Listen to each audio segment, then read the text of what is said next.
Indonesia.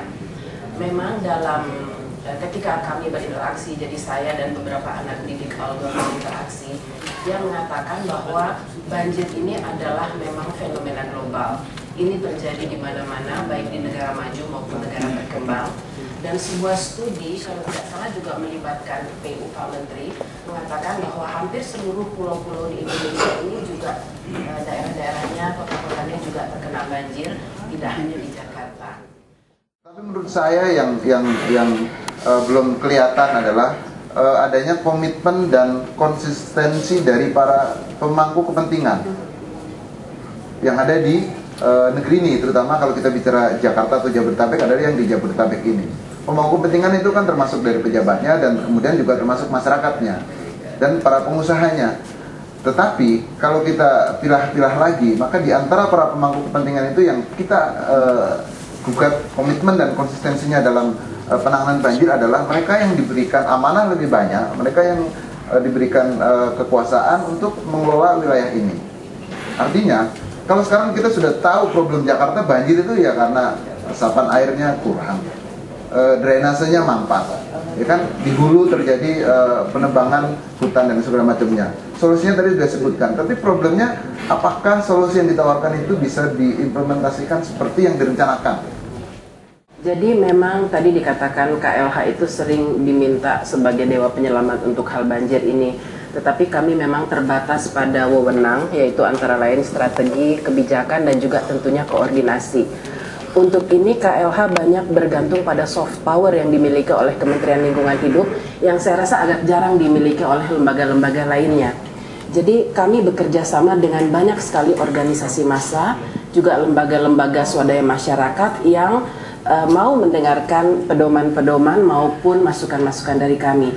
Jadi artis, budayawan, semua artis top yang Bapak sebut ada semuanya di situ yang mau sukarela quote unquote untuk KLH, karena memang semuanya tahu anggaran KLH itu hanya sama dengan anggaran Dinas Kebersihan DKI Jakarta, Pak. Tapi meskipun anggaran terbatas, kami mempunyai soft power, kekuatan dari masyarakat yang memang perlu lebih sering diisi dengan materi-materi yang seperti banjir ini ataupun hal-hal lain yang terkait. Baik, Bu Amanda, saya kira pendapatnya, masukannya itu kami catat dengan betul. Insya Allah nanti.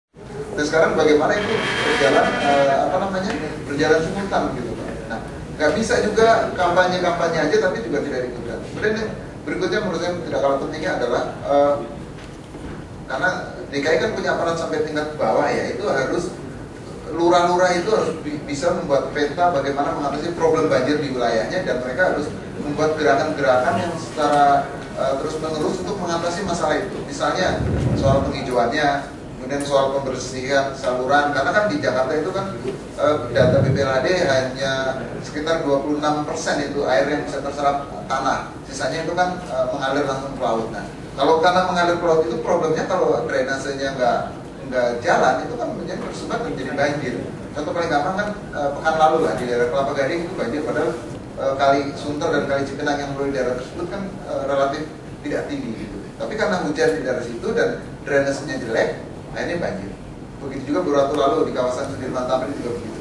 Nah, harus jelas, tegas gitu gubernur perintahkan kepada aparatnya di bawah dan dia supaya menggerakkan masyarakatnya bagaimana dia mengatasi problem-problem yang kita anggap prioritas gitu. Nah, kalau tanpa ada komitmen seperti itu, menurut saya ya seperti wacana akan terus bergulir. Baik, Pak Prapto.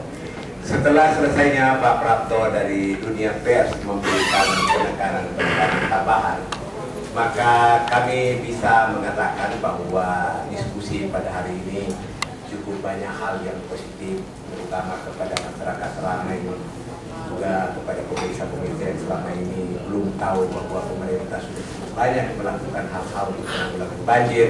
Tentu masih banyak hal lagi yang akan dilakukan oleh pemerintah. Karena itu benar kami untuk memberikan kesimpulan-kesimpulan yang terbatas. Saya kira kita bisa berbangga bahwa bapak-bapak dan ibu memberikan beberapa penjelasan yang cepat sekali ditanggapi sehingga tidak ada lagi pertanyaan-pertanyaan ditujukan. Perkenankan saya sebagai moderator untuk menyampaikan beberapa kesimpulan-kesimpulan dalam pertemuan kita ini, dalam diskusi kita. Yang pertama, ternyata pemerintah telah banyak melakukan hal dalam rangka penanggulangan banjir. walau disadari bahwa masih banyak lagi hal yang harus dilakukan di masa-masa depan. Pemerintah juga sudah banyak mengalokasikan anggaran untuk penanganan banjir, dan bukti bahwa anggaran itu sangat serius sampai dilakukan peminjaman dengan loan, pinjam jangan luar dipinjam untuk melakukan pembenahan di bidang banjir ini. Kemudian kita juga ingin tidak bisa melepaskan tanggung jawab daripada masyarakat. Peran masyarakat serta ini berbuat banyak untuk menanggulangi banjir. Karena banjir ini bukan cuma datang kemudian pergi begitu, dia meninggalkan hal-hal yang berakibat sangat fatal, merugikan. Kadang-kadang kemudian meninggal, ada yang meninggal, ada yang terpaksa kehilangan harta benda. Dia banyak meluluhlantahkan kehidupan masyarakat kita.